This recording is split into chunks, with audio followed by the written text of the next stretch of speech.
Welcome back. The Reggae Grammy Award has been cloaked in controversy ever since the category was created in 1985.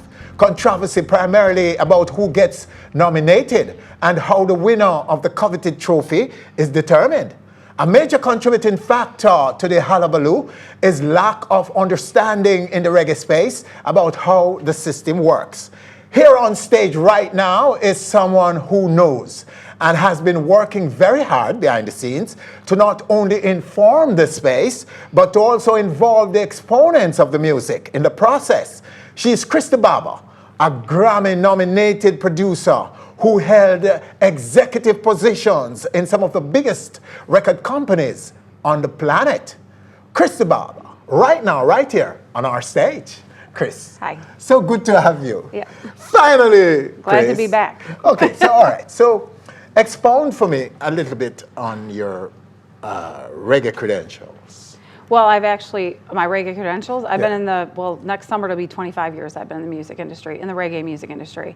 And I've worked at many major labels in the US, and from Columbia to Capitol to Elektra to Island Jamaica to Def Jam Universal and VP Records as well. I've worked there a few times too, and worked with every artist that you can imagine, from Supercat to Buju Banton, Beanie Man to Damien and Steven and Marley. You name it, I've pretty much worked with them. Okay, so you've been working to change things as far as the status of reggae is at the Grammys. Am I correct in putting it that way? Yep, since like 2004 and 2005. Okay, yeah. Take it away and tell us what you're doing, what you've been doing. Well, when I started to, I was nominated for a Grammy for Def Jamaica when I worked at Def Jam at Universal, and I started to work a lot with the Recording Academy, and I've worked on several projects that have won Grammys, so I have about 10 different Grammy certificates. So, and just always been in love with the Grammys since I was a child, so I always was interested in how the process works. And I started to get involved more with the Recording Academy and found out that there's a lot of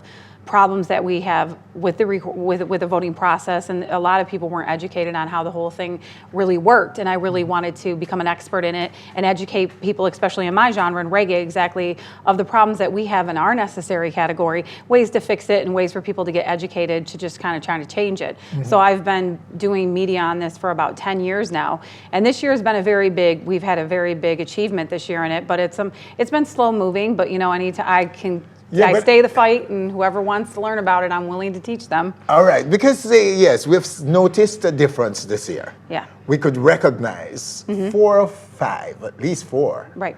Of 5 nominees. People would say, yeah, these guys deserve to be nominated. Right. And they were familiar, most of them, to the reggae crowd, Yep. especially from the Jamaican perspective.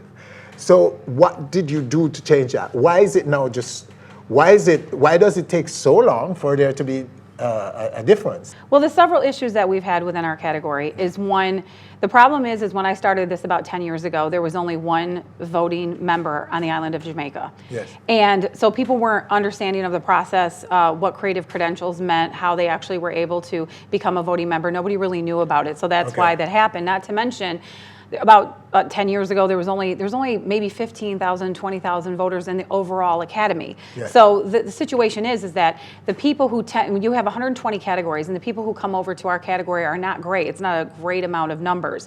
But the people who tended to come over and vote into our category was like, for a lack of a better analogy, a white man in his 40s who lived in Minnesota. So, you know, when you'd see the first ballot come through, which would have all of the right albums that came out that year, he wouldn't necessarily be in the know of what really was successful in the genre that year, as we would know. But he'd look at it and go, oh wow, I love Jimmy Cliff, or I love, you know, he'd know the Lee Scratch Perry's and the people that, you know, he's in his 40s, these is who he was a fan of or who he was exposed to. So he would vote for his favorites. He wouldn't be aware of who an Etana was or a Taurus was, because he's not really in the reggae industry. He's probably a man who plays, you know, the violin in classical. You never know, you know, it's just somebody coming to visit our category, not necessarily eating, drinking, and sleeping it, knowing the new artists and the people who were very successful and the ones that were kind of running the road down here and all that. He was just kind of voting for the name he knew. Right, from who they're familiar with, basically. Right, yes. So then I knew that the problem we had, or what I discovered is that the people in the know weren't voting.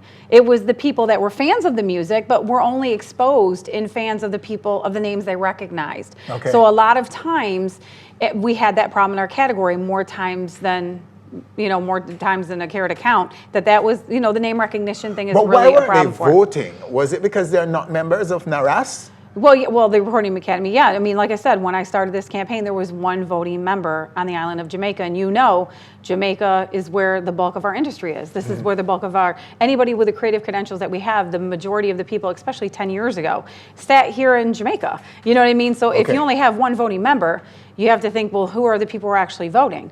You know what I'm saying? So it obviously were people that really were a part of our industry. There were some, because I've been a voting member for over a decade, but that's just a handful of people. It wasn't the amount of people that we need to actually represent. Is there our a limit category. on how many people can become members? No, not at all. No not limits? at all. No. The Recording Academy is the foundation. So any money that comes into the Recording Academy goes to, music in schools, the Grammy Foundation, the great work that they do on the Hill and in the capital of the United States to change laws in publishing and stuff like that. So no, they're very excited about this campaign that I've been running for 10 years because it brings money into the Recording Academy Foundation. So if you have the creative credentials, they would love to have you as a member. That's the word, creative credentials. Right, so what is that exactly? Well, all you have to do is have 6 creative credentials that the Recording Academy deem creative. And if I'll start running them off to you, and like I said, you're gonna know 1,000 people down here that have them. The artist, recording artist, and these all have to be people who have done 6 things of records that have been released in the United States, because the Grammys is a US award. So an artist, a musician, a mixing engineer, a recording engineer, a video director, a video producer, somebody who writes the liner notes, somebody who designs the record covers. These are all people that are considered creative people. Okay. So if you think of, I'll use for example, let's say Damian Marley, I'll use him as an example. He doesn't have to even necessarily put out 6 albums. He can just be featured on 6 tracks. Once you have 6, you can sign up to be a member. And then you could say you retire the next year, but you will always be a member if you pay up your membership. You only have to have those first initial 6 credits. So think of all of those people. Jamaicans we qualify. have thousands of people who have the ability to be a voter. And what does it cost? What's the process of Well, getting it? they have different payment plans that are on there, but the basis is it's $100 US a year. And then if you buy 2 years, it comes down to I think like $250, and then 3 years it's like it gets less and less if you buy it in packages. Okay. But like I said, a lot of people have complained to me $100. Are you kidding me? The artists that we have, that's like 10 times a dub plate you might charge if you're hot. $100 isn't hard to find if you care enough to want to be a part of the process.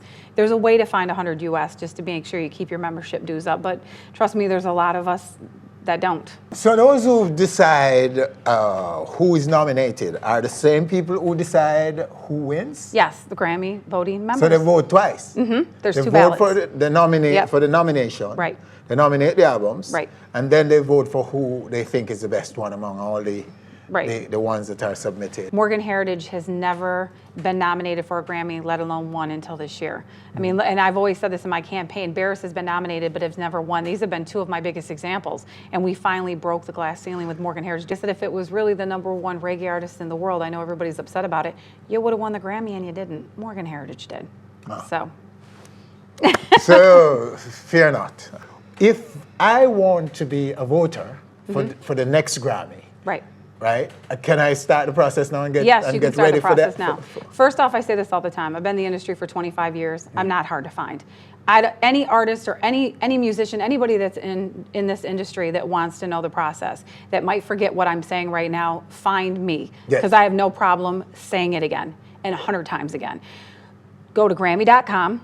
The membership form is right there. You have to have 6 creative credentials, and very importantly, what the Grammys will accept is you have to have a CD booklet that has your name as that credit, or they do acknowledge a .com site called allmusic.com. So you do have to. You can't just put an application. Oh, I've produced these records. You have to show proof. So the proof they accept are CD booklets. And they approve whatever's listed under your name as a musician or an artist or a producer on allmusic.com. So those are, besides filling out your application, you actually have to have the proof of those 6 creative credentials, which again is not that hard to do. And then you pay your membership right there and boom, you're a voting member. It's that simple. All they have to do is have 6 published work. Yep. That's it. 6 something that you've published in whatever field you're in the music with creative credentials. Chris, It's so good to have you. Wonderful great to come back information. again. I'm sure people are excited and will, I hope. I'm actually calling on you to go and get involved. Thanks for watching our video. Please click subscribe and be on our stage anywhere, anytime, always.